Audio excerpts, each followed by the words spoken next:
Greetings from northern Thailand, Michael C. Phillips, another art video, and I'm calling this video The Birth of a Ministry.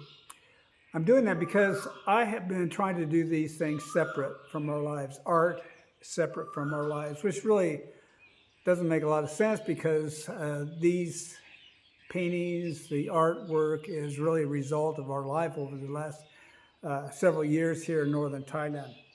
So today I thought I would share with you our beginning, the birth of the ministry that we came to do.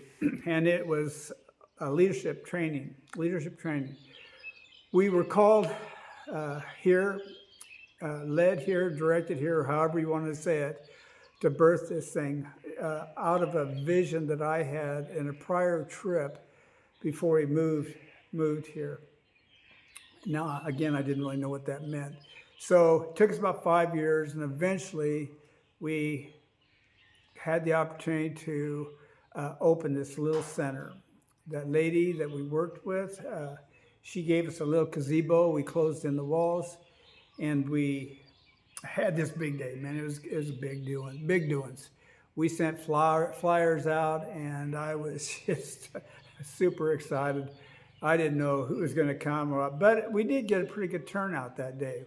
We had over 100 people, and most of them were Thai folks. But with that, we had several tribal people.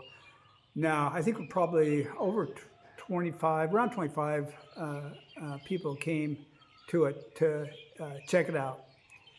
So when you go back in time like that, really, it's not that many years ago, but in the tribal areas, there really was no electricity. There weren't roads in and out, mostly trails. Most of the folks up there would use motorcycles.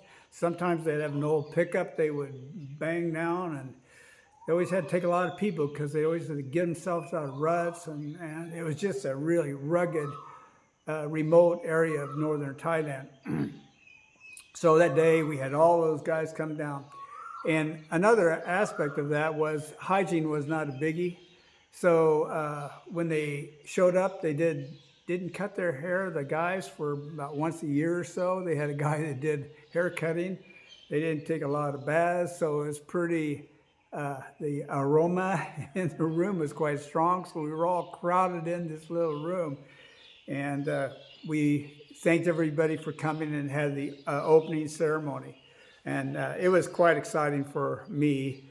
The tribal folks, their Thai is not all that great because it's their second language as well. They have all their tribal languages. So it was kind of hard to understand them. But the training center got birthed. It got opened. And in reality, we only had 3 guys came regularly. They were Hmong men.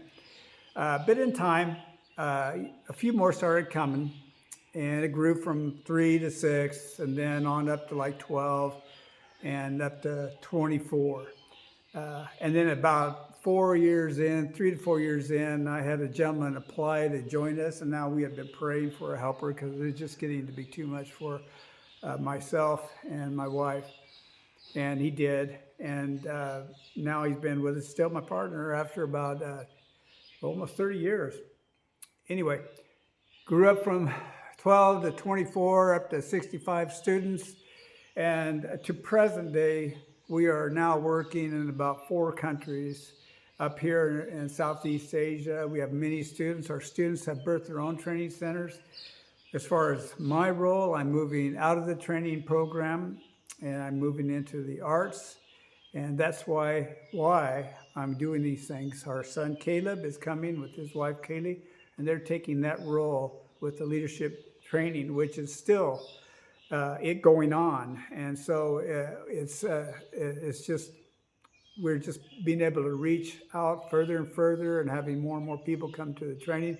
And it's quite a privilege and exciting to do that. So today I'm going to do a few drawings and show you those of these people.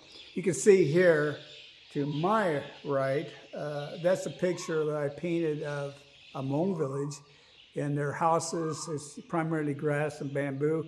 On my left here is a little grandma, and I'll show you the real picture, the drawing of that I did. But again, I feel like it's a great privilege. This is a story about the birth of a ministry that is going on and still going on, and we look forward to the future in that. If you like this, like it, subscribe, and I'll tell you more stories. In fact, if you have questions about this sort of thing, please ask. We thank you, and I will check in again in a week or two. Bye-bye.